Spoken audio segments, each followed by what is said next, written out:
You are now listening to the War Report Podcast Network. What's up, everybody? Welcome back to the College Loop Podcast, episode 151 of the College Loop Podcast. I'm Dylan Larck at AUBURN'S on Twitter/X. I'm here joined by Mr. Harrison Tarr. Tarr, how you doing, buddy? Doing well, man. Happy National Championship Day to you. This is coming out a day after the National Championship, so everybody listening to this knows who won already, but unless you're living under a rock, I guess. But getting ready to watch some ball. But before we do that, getting ready to talk some Auburn ball. So breaking news right here before the show. I know we're ready to roll into some big headlines here, Dylan. I will say, before all that, we're supposed to get some bad storms yesterday. So if you're in kind of any kind of path of those, I hope you're safe. Everybody's safe from the weather. And if not, everyone's in our prayers. Like what? Cover the bases. Right.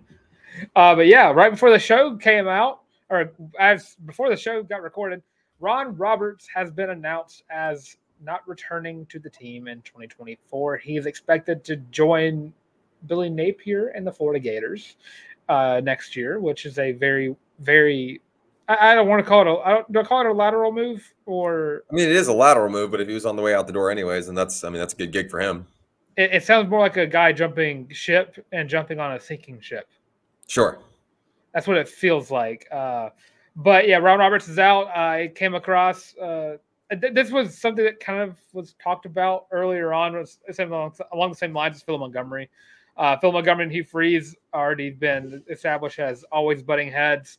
Wesley McGriff, Crime Dog, was a big proponent of this with Ron Roberts. They bumped heads. It was old school versus new school. They did not really care for each other, it seemed like. I don't want to put words in their mouths. It's what it felt like whenever they talk about it. But he's out. I will say rumors are saying that Auburn's going to promote from within. And by promoting from within, I mean promoting a guy who got hired this offseason. Yeah, and Charles Kelly from Colorado, obviously a former Auburn athlete. As we didn't know if you're putting the ball in the tee, if you're building suspense there. I did see some other names that people are throwing out there, not with real traction. But I mean, there's going to be there's one blaring name up in Fayetteville, Arkansas, that a lot of people are going to be rooting for to take that position. I don't think that that's in the cards. And Travis Williams.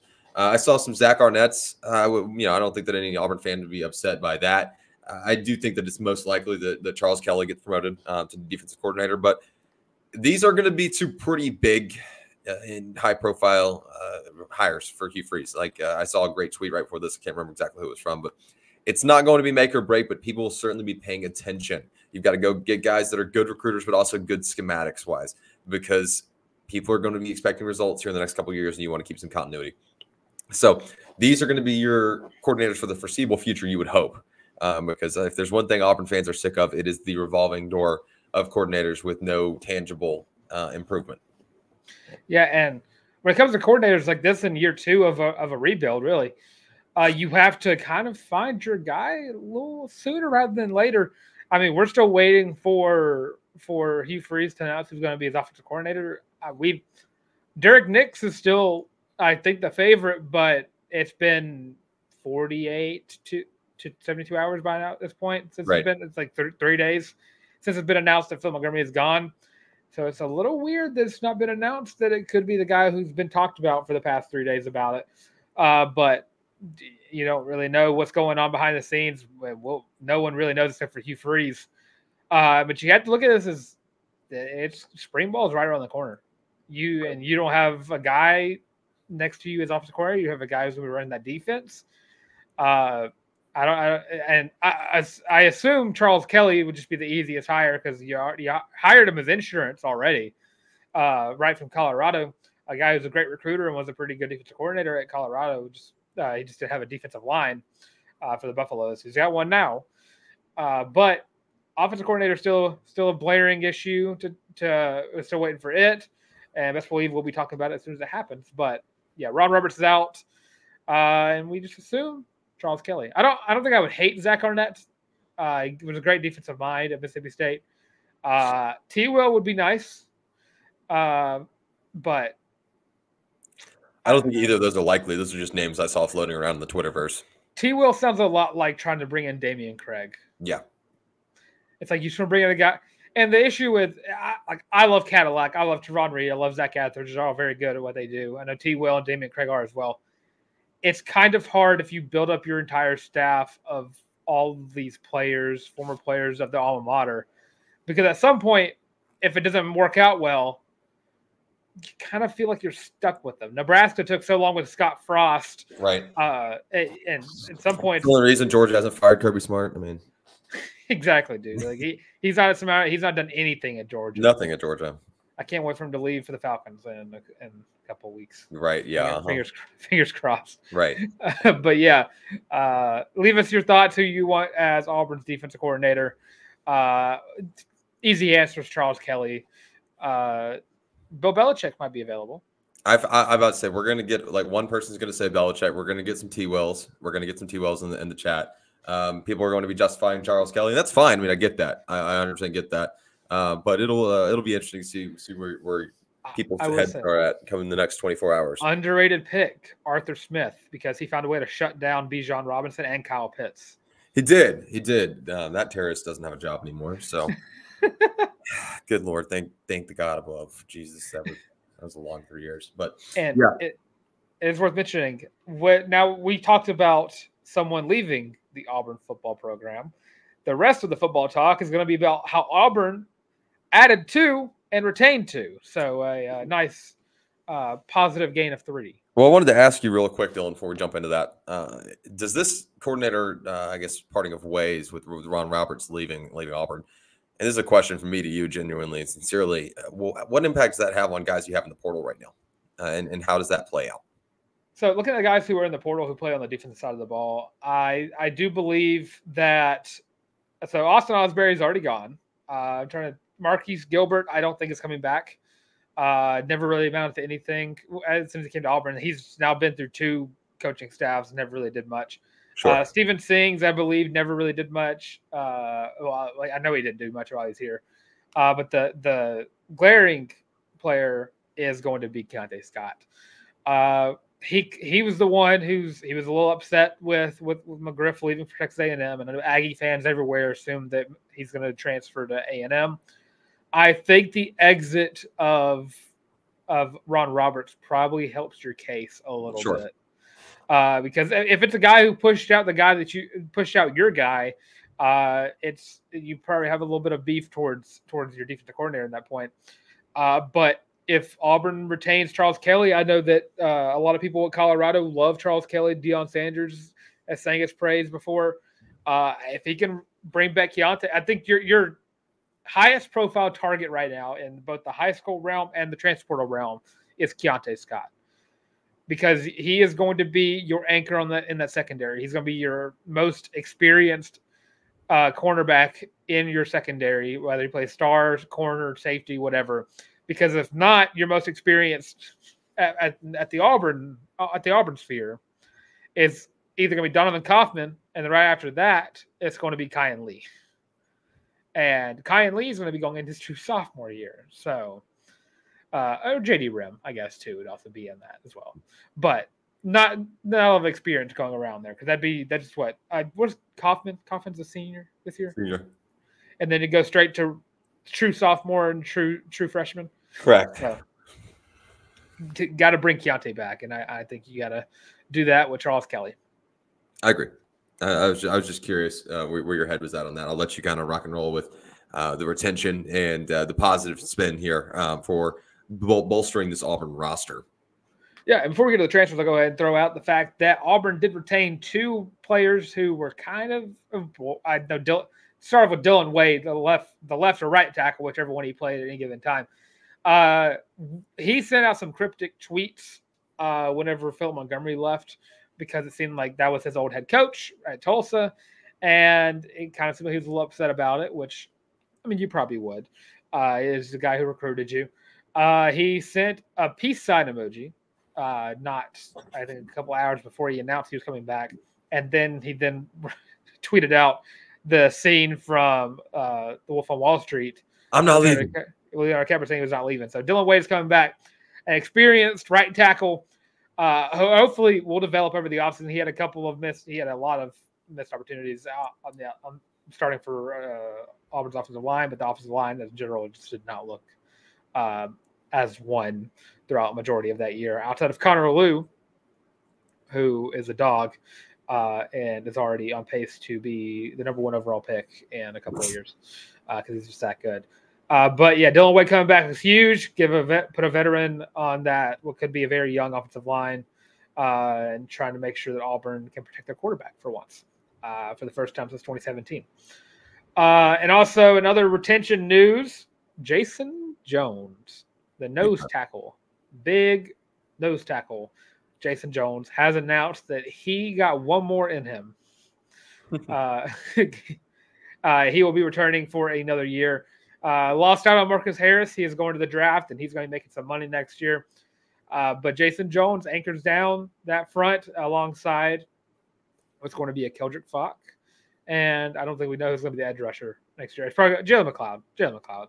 So McLeod, Jason Jones. I was trying to say McLeod, and then my yawn started, and I chalked it.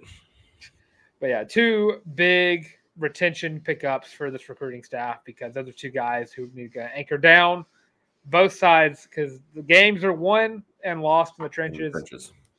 And you have to beef that up in order to win those battles. But yeah, huge pickups. Excuse me. Auburn also managed to pick up 2 more transfers, their 5th and 6th transfer of the offseason, starting off with tight end from Maryland, Rico Walker, who appeared in 8 games last year for the Terrapins, had 4 catches, 27 yards, no touchdowns, but did not really get a lot of playing time, even though he was a 4-star tight end out of North Carolina. He's a 6'3", 230 pounds. Dude's he's along the same lines as Rivaldo Fairweather. And it's a huge pickup for a guy for a position that really needs the talent. I'm not want to downplay Luke Deal. Luke Deal's a very good blocker, but Auburn needs you need other receiving threats. Yep. You kind of just hope and pray that Brandon Frazier is going to get open. He's 6'7". Brandon Frazier's pretty decent hands, but he's so. I think Brandon Frazier's a tight end 4 after Fromm too. Yes, and then you're retaining Micah Riley Ducker as well coming back. So this tight end room is going to be a position that you can argue alongside the running backs and defensive backs. Position you don't really have to worry about because Ben Agamawa and Hugh Freeze have really preached how much they really care about the tight end position. Well, I'll get your thoughts on Auburn just beefing up that position because my throat's sore from all the allergies going around. I get that, dude. I'm battling a head cold. My ears are so stuffed up that I'm straining to hear you. And on my end, that's okay. It's not your fault. Yeah, I mean, look, here's the reality of things. You needed more pieces there with some experience, if any, at that point. Like you mentioned, you've got a couple guys and Luke Deal and Brandon Frazier that are good blockers. And Frazier, good frame, not exactly the receiving tight end that you're looking for. Right now, you're just looking for a complimentary guy to number 13. To Rivaldo Fairweather and a guy that can really learn from him. I think Valdo is going to be very valuable in the NFL at the next level, and I think he'll continue to be a large part of this offense in 2024, just like everybody else. But this is a good pickup here in terms of just beefing up that room and actually not worrying about being able to go 4 deep. Everyone kind of has a role and has a purpose now, which works out beautifully because I really don't know that Tyler Fromm really had a purpose. Honestly, maybe for the duration of his time at Auburn, except for 1 catch against LSU. I'm not dogging on the guy. I wish him the absolute best at Georgia Southern, but it doesn't. I mean, it's not like everyone's gonna look back and say Tyler Fromm's time at Auburn was remarkable. You know what I mean? So, well, wish the best of luck at Georgia Southern. I will say, fun fact for Rico Walker: if he doesn't work out at tight end, he apparently has a lot of talent at the edge rusher position because he's also recruited as an edge rusher as well, and he was a pretty physical, strong. As he called him, a 6'4" specimen at the edge rusher position, tight end position. So tight ends that work out, throw him on the defense and beef up the defensive line as well. JJ Peke's procedures, flip side of the ball. Well, I think he's about 100 pounds too light to be a JJ Peke. I didn't say the same guy. I meant same concept. There you go. Okay, I misunderstood you. I said the JJ Peke's procedure. There. Okay. I didn't with procedure word. Yeah, I got you. I'm on the same page now.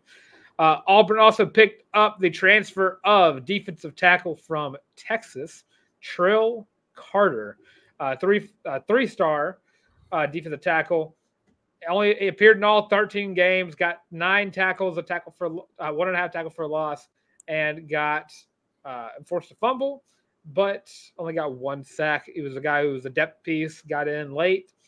It's a huge pickup for a position that needs beef. Yes. A lot of beef. Good frame, great name. Continuing Auburn's tradition of great athletic names. Yeah, I mean, Trill is awesome. Just from this transfer class alone, Trill, Sam Jackson V. I will say I like the name Gage Keys. It's a good one. Dorian Mousy. You've got some good names here. Rico, the guy we just talked about. Heck yeah. And then Georgia State wide receiver Robert Lewis. Yeah, no offense to Robert Lewis, but that name pales in comparison to Trill. All of those pale in comparison to Trill to me. So, yeah, but he had his best game of the season against what looks to be TCU, getting a solo tackle, getting his sack as well, and the forced fumble. So, and Auburn has now picked up 2 defensive tackles from the Big 12. Gage Keys being from Kansas, and Trill being from, well, I guess Texas is no longer. Big 12. 1.5, because Texas is now football-wise in the SEC. Especially in the SEC. I think they're the only sport that's now working in the SEC parameters throughout an off season right now. But probably volleyball. Yeah, I forgot volleyball was a fall sport for some. There you go. Just prove me wrong. Spring soccer though, they'll probably get played. No, they won't play conference games in spring anyway, so that doesn't really matter. I wonder if they'll have the SEC patch on the field. Well, Utah still wears their Pac-12 patch on their recruiting pictures, and they're going to the Big 12. Well, it takes some time for the equipment guys to get that all sorted out. So, well, you think for recruiting pictures, they'd already have it, right? Yeah, especially for like a transfer portal. Just a Pac-12 jersey. Listen, we didn't know which conference we were going to join. Was it Oregon doing Pac-12 jerseys? Yep. Yeah, I was like, someone was doing that. But yeah, Auburn is now up to 6 transfer portal acquisitions, all attacking positions of need, getting depth at the tight end position, getting more linebackers. Got 2 wide receivers and 2 defensive linemen. Hugh Freeze really attacking the positions that need to be attacked. It's still waiting if it's going to be a quarterback, but I think we're going to keep operating on the assumption that it's going to be Peyton Thorne, which I think works out pretty well for the continuity purposes, because now you're at the position where they say this every show. If Hugh Freeze wants to build a championship program, he has to build that up through developing his own players. And Peyton Thorne's his guy. Got to develop him. Holden Gerner is a Harrison guy, but has quickly turned into a fan favorite because of how he practices. And, of course, Hank Brown and Walker White as well coming through. Walker White, though, was very elite in the Under Armour All-American game. So it's going to be a lot of fun watching them as they develop as Auburn Tigers. And it's a lot of fun watching Auburn pick up, quotes, 4 players in the same day at the expense of losing a defensive coordinator. Yeah, I mean, you make that deal, I make that deal. Damn good deal. Anyways, lots more good than bad coming out of the Auburn football sphere right now, mostly because they're out of season. So there's a rarity of sorts. A rarity as of late for Auburn, and much needed good news and a refreshing moment for Auburn football fans. We're gonna roll over into Auburn basketball, but before we do that, right here on the College League Podcast, I want to remind everybody, if you're listening on the YouTube stream. Sorry, guys, I'm fighting through a heady cold. I'm going to try to fight through this ad read. If you're listening on the YouTube stream, make sure you hit like, subscribe, and ring the bell.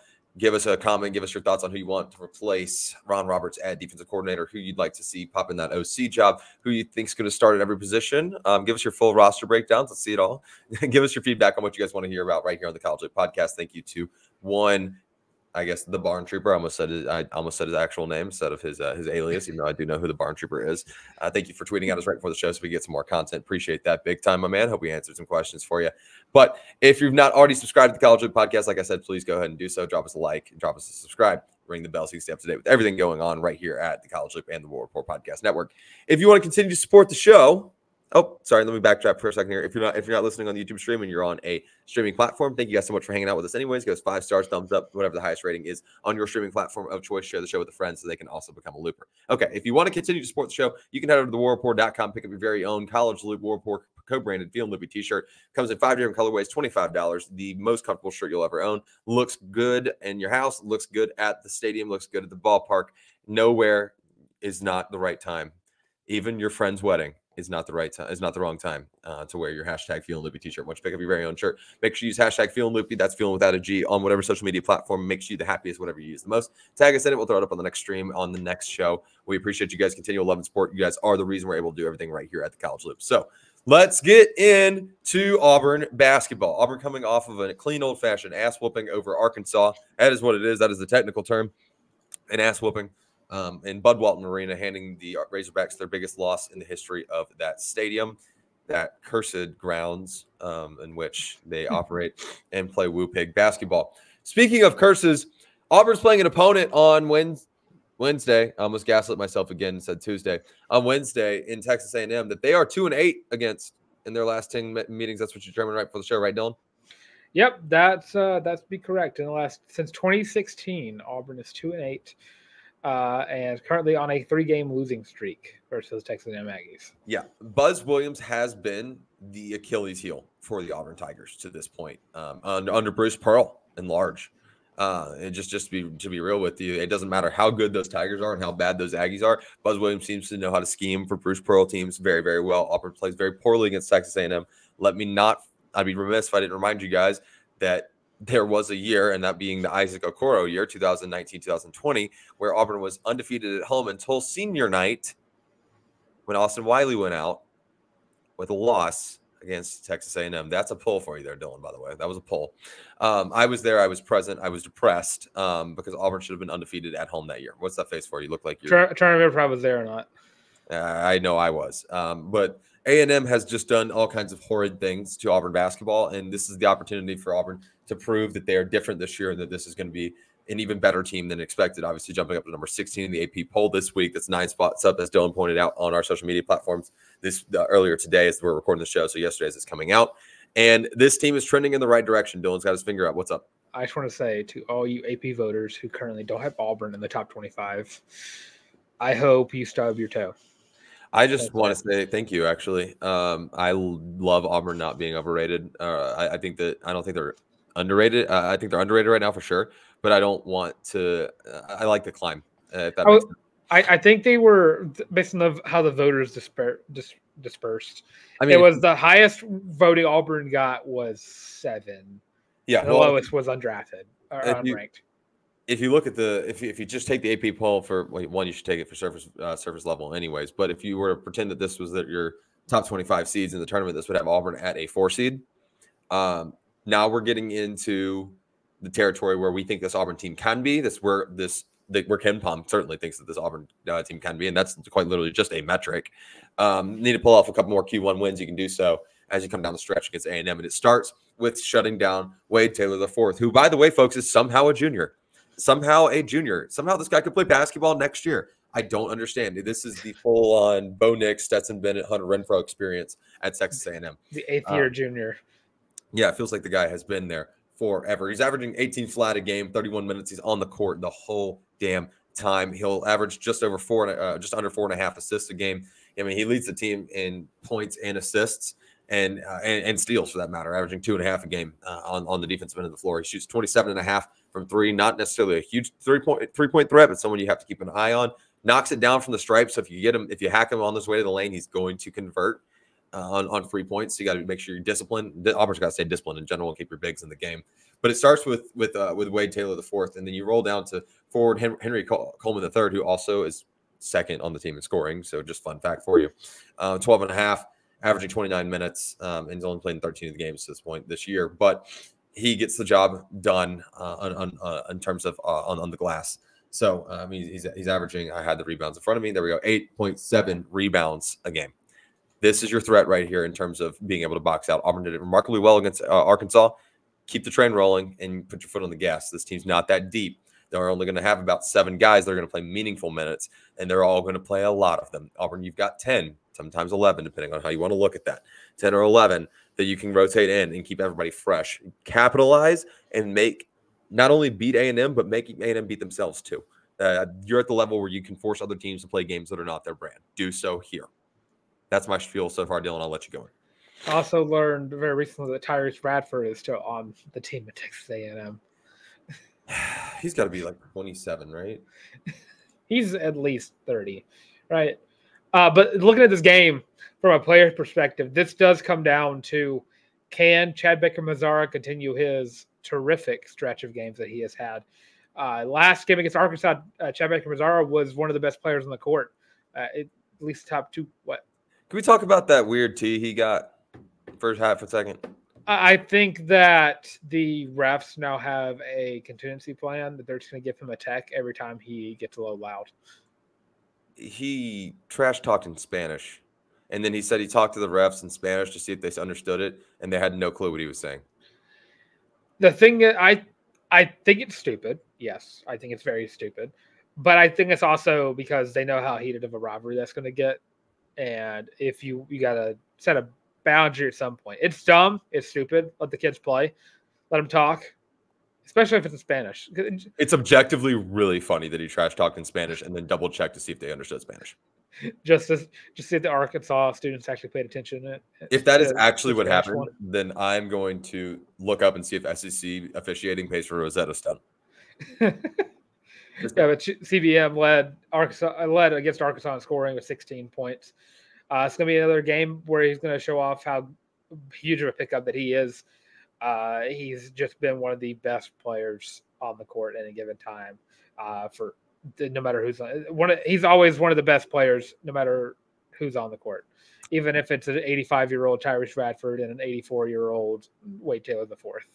Yeah, and it's also going to be a test for the Auburn guard play. A&M extremely guard heavy. Not a ton of size on this team, and most of your points coming from that backcourt. So this one's going to be on Aid, on KD, on Trey to step up and play a good brand of basketball that we know they're capable of. I'd have to go back and do the research. I saw the line earlier today, and I don't even want to put an educated guess on it because I remember going, wow, that's good. Aiden Holloway, even if he's not scoring, his plus minus is nuts. It's just nutty. The dude just makes things happen for his teammates. He's a selfless basketball player. And that's really how you take down A&M teams. They're going to play discipline. They're going to switch between that man and that 2-3 zone. Buzz has never broken out the 1-3-1. Thank God Kermit's gone, so we don't have to see that in the SEC hardly ever anymore. But he will play out some funky zones, some funky man zone hybrids too, and they'll make you play different brands and force you to move the ball in positions you might not want to. It starts with the guard play and facilitating too.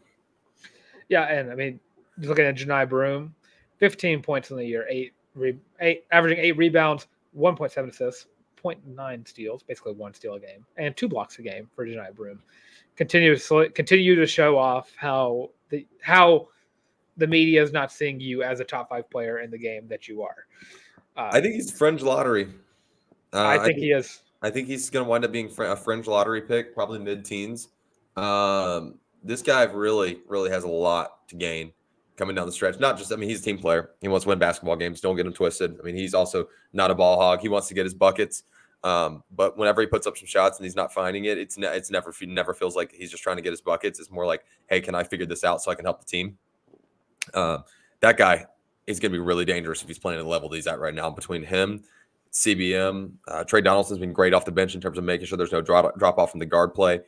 This team is really built, Dylan, and I'm extremely high on them. I like them ranked number 16 right now. I like them not climbing super, super high yet. I'd like for them to be number 1 at the beginning of May. But this game is going to be a huge statement game in terms of just where Auburn stands as a program, where they stand against Texas A&M. Right. And, of course, where they stand against the rest of the SEC. If they can take down A&M like they did Arkansas, it put the whole world on notice about what this Auburn team can be if they continuously play at a high level that they are. Because I will say also the A&M team did lose to LSU. And I will say LSU, not the best program right now. Well, shout out Will Wade. Shout out Will Wade. He did make a couple strong-ass offers, though. He sure. He did. He said his own words. He made some strong-ass offers. Yeah, they only got him, 18 level 1 violation. somewhere around there. You can't make me laugh when I'm sick. But yeah, this game is going to take place on today as the show comes out at 8:00 p.m. Central Standard Time. Auburn currently a 9.5-point favorite against their Achilles heel. This is like Superman being favored against Kryptonite. That is exactly what this game is like. That is actually a great analogy. And if Auburn can get out of Texas A&M or get out of that game 2-0, you're looking at LSU and Vanderbilt before you take on Ole Miss, who you also get at home. I mean, there's a very real world that this team, if they win tonight as this show comes out, is 4-0 rolling into Ole Miss, who's coming to the crib. You're getting a revenge game against a couple Flanagans, and then you travel to Tuscaloosa, Alabama to take on Nate Oates and whatever the hell Alabama's putting on the court and calling a basketball team right now. Can I just say, I know how you feel about Rick Barnes, but I will say the huge congratulations to him for ending that very, very fraudulent, undefeated win streak that Ole Miss had. Oh, yeah. This season. Oh, listen. Here's my thing about Rick Barnes, by the way. Well, since we're on the topic, before we transition to Auburn baseball, I'll be very, very quick, Dylan. I'd like for people to be crystal clear. I don't hate Rick Barnes as a person at all. I actually think he's a really good guy. I cannot stand him on the court. I cannot stand the fact that I think he's a really, really good coach and one of the better coaches in the SEC, one of the better coaches in the league. And it really annoys me that people I think that it's Rick Barnes lovers that really annoy me more than Rick Barnes. Because everyone is so anti-Bruce Pearl at Tennessee. I get it. I would be a little bitter too if Bruce was having this kind of success elsewhere. But I think that it's the entity of which he coaches that irritates the hell out of me. Let's pump the brakes on the Tennessee fans are just a whole other level of hatred towards former coaches. Yeah, no, I know. We all watched the Ole Miss Tennessee football game a couple years ago. Brother. If Auburn were to play a Brian Harsin led any team, it would be no different. Yeah, it would not be that. Yeah, it would. No. Yeah, it would. Well, here's the difference. Brian Harsin didn't leave in the middle of the night. He just got fired because he sucked. The Auburn fans aren't going to throw stuff on the field at him because he sucked. Because A, Brian Harson's never going to get hired again. B, I don't think there's a chance if he ever gets hired again, he's going to be on a team that could beat an Auburn team because he couldn't beat most teams with talent. Real. So. Yeah, that was a wild analogy, but we went there. Anyways. It is time, Harrison Tarr, to give our predictions. Yep, I was about to say that. I was about to ask you for yours. Auburn, Texas A&M. I'll let you go first. 89-73 Tigers. I like another 15 plus in the jungle. 86-70. Yeah. I would feel a whole lot different if Auburn was on an inverse 8-2. Most last 10 against Buzz Williams. I think this team's going to flip a lot of narratives this year. They already flipped one. And I think that if they can continue that trajectory, I mean, you can afford to lose a game. You're going to lose some games. It's going to happen. But I don't think it comes here. And I think you extend your 15-plus win streak here. I feel really, really good about this. I love where this team's at right now. I don't know why anyone in the world wouldn't love where they're at. Every single team that plays them should be scared. Yeah, and BP's definitely earned a win after 3 consecutive losses to Texas A&M. This one's got to be personal for him. And I would be amazed if we don't hear else. No, and I'm being serious. Like, oh no. He'll sit there and own it when people own him. He'll be like, we don't have success against this program. And you know, he even mentioned it at Arkansas, like they struggled to play at Bud Walton. He struggles against Buzz Williams. And he said that countless times before that, you know, Buzz seems to have a ton of success against him for whatever reason, even when Bruce's teams are clearly better. So, yeah, I like Auburn to flip the script on this one. They're due for one, and two, they're just playing really good basketball right now, man. I know that we're getting to the point where we can nitpick, and that's great. I don't want them to play their best basketball right now, but I want them to play very good basketball. I would like them to play their best brand of basketball from like the start of March till the second week of April. Yeah, we sleep in May. I don't want Auburn to start slacking off until like June. Yeah, no, Auburn can hit Cancun that first week of May. I ride out that high all through April and then go hit Cancun after finals. That sound like a deal? It sounds perfect to me. Yeah. And other great news. This is just an Auburn positivity show. We've not had one of these full-on sport to sport to sport where it's been all good news. D1 baseball has ranked Auburn's transfer portal and junior college. Junior college. Yeah, junior college. I don't know what I thought JC meant for a second. Recruiting class as the 14th best in the country. And Tarno, you get the list in front of you. Yeah, they did a good job picking up guys like Miami of Ohio shortstop Cooper Weiss, the real Miami, by the way, headed over to the Plains, and they'll grab other outfielders like Mason Manners out of Jacksonville State, UAB infielder Christian Hall, UAB pitcher Carson Myers. Basically, what Butch and company did was go and plug some holes with some veterans and go get a group that plugged in. I don't think they were as worried about having flashy numbers in the portal. It just kind of worked out that way, as much as they were trying to find good seasoned experience, proven experience to go along with a very, very talented freshman class and what they've got coming back. I mean, I've said it once. If I said it a million times, I've said it a million times. I've said it once, Dylan. This team's poised to make a nice little run this year and see if they can mess around and get back to Omaha. I think it's very much in the picture. It starts with this transfer class. It starts with this, I guess, all newcomer class for that matter. If they can really kind of continue to establish that narrative, but I think they've got plenty of talent, ample talent coming out of the portal, and there's no shocker there. That 14 sounds right. I really wasn't keeping numbers. I was more or less plugging holes. And it's worth mentioning that Auburn tickets, game tickets, are on sale right now for baseball. And of course, if you don't want to pay for tickets, there's a lot of nice free seats out in the outfield where you could bring a lawn chair and have a lot of fun, because those games are a lot of fun to go to no matter who they're playing, whether it be a midweek or a weekend series. Auburn baseball is a lot of fun to watch. So make sure to go support Auburn baseball, Auburn basketball, women's and men's, and Auburn softball all throughout the fall or the spring. I have a hard time imagining that I won't be at probably 3 series this year. So I'll let you guys know when we'll be there, and y'all come hang out and sit in the outfield with us. We'll be chilling.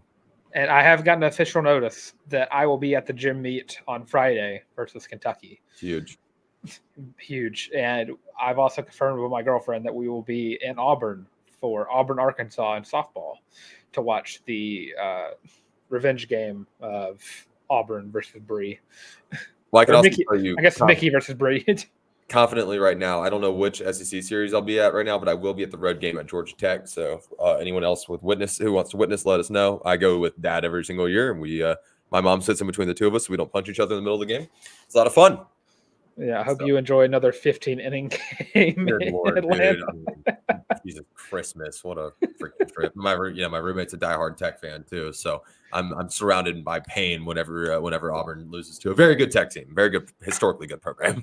it takes the sting off a little bit when you know that it's a close game. You took them to extras, and you're playing a program that's probably going to be playing in the postseason. It makes it feel a little bit better. So that being said, that's going to do it for everything we've got right here at the College Loop Podcast. If you guys want to continue to support the show and you're watching on the YouTube stream, make sure you like, subscribe, ring the bell. Drop a comment on anything we've talked about, anything you want us to talk about. We'll make sure we do so on the Thursday installment of the College Loop.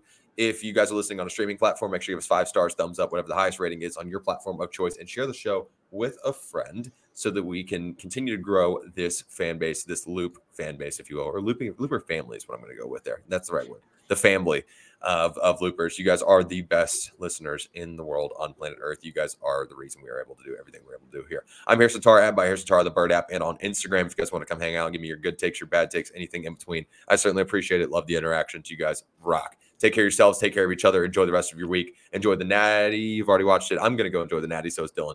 Right after we record this show. Dylan, get us out of here, my man. Of course, I'm Dylan. I will take on Twitter/X. I want to shout out everybody who came to the live stream on Sunday. I want to shout out everybody who's been watching the live stream from Sunday, because that's up to 1,400 views, Tar. I don't know if you were aware of that, but yeah, shout out to all of y'all for watching that, and I hope everyone enjoyed the national championship game. Not there, but because no one from the SEC is in this championship game, which I'm very happy about. But I ain't mad about it. I also wish everyone safe travels if you're driving through the rain, and wish you safety if you are in a path of anything that's going on. I know it's starting in Mobile, and it's going to be working its way over to Georgia. I know I already have a delayed start to my job tomorrow because of it. And my girlfriend luckily got just the whole day canceled for work. So there you go. She gets to sleep through all of it. So have a lot of fun with that. But of course, you can find me right here on the College Loop as well. We should like, comment, subscribe. Y'all already have been doing that, and it's a lot of fun. But more of y'all should be doing it as well.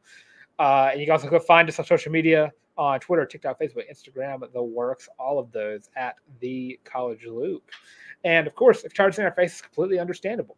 And if you're tired of if you're not tired of our voices yet, you can go check us out the audio versions of the show on Spotify, Apple Podcasts, Google Podcasts, and of course, Amazon Music. And with all of that being said, hopefully I can say this and not be a bad omen. Go Huskies. I'm going with my heart here. I hope they enjoy their national championship. If not, rip.